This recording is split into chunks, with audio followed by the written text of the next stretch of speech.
Pohon tumbang di Jalan Poros Baru Makassar menimpa mobil Xenia hitam pada Senin 20 Januari 2025.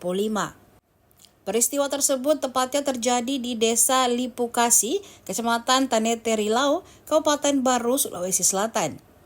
Mobil tersebut tertimpa pohon pada saat melaju dari arah Parepare ke Makassar. Kepala Bidang Pencegahan dan Kesiapsiagaan BPBD Baru, Abdul Muhaimin Hasan menjelaskan bahwa pohon tumbang itu pada saat hujan deras yang disertai angin kencang di Baru tadi pagi. Setelah menerima laporan dari masyarakat, maka BPBD bekerjasama dengan sejumlah stakeholder dari pemerintah kecamatan dan pemerintah desa menangani hal tersebut. Menurutnya, pohon tumbang tersebut menghambat arus lalu lintas beberapa waktu lalu.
Assalamualaikum warahmatullahi wabarakatuh.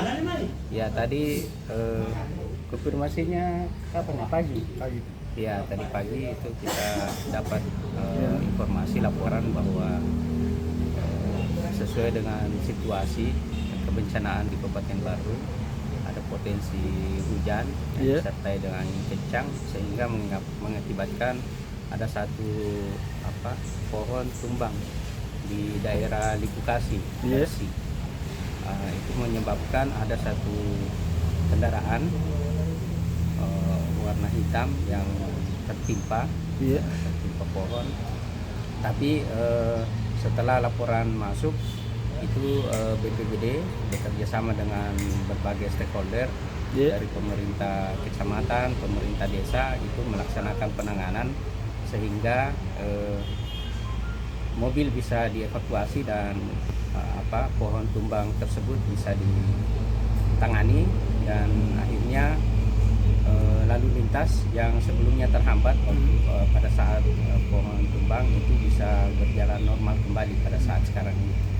Itu yang jalur Makassar Baru ya atau Makassar? Iya, jadi yang terhalang tadi karena adanya pohon tumbang ini sempat menghalangi jalan poros Sulawesi Baru Makassar. Ya, tapi setelah penanganan itu kita sudah berhasil mengatasi. Jadi sekarang ini kondisi lalu lintas itu sudah berjalan lancar dan bisa dilewati dua sisi. Kalau korban jiwa dalam peristiwa tersebut bagaimana, Pak? Oh iya, kalau korban jiwa sejauh kami dapatkan laporan itu alhamdulillah tidak ada korban jiwa. Cuma mungkin untuk kerusakan material ada satu unit kendaraan mobil yang tertimpa pohon yang tadi pada saat kejadian itu kebetulan melintas, akhirnya tertimpa, tapi tidak menimbulkan korban jiwa dan cedera serius bagi pengendara. Ini itu yang bisa kami sampaikan. Download Tribun X sekarang, menghadirkan lokal menjadi Indonesia.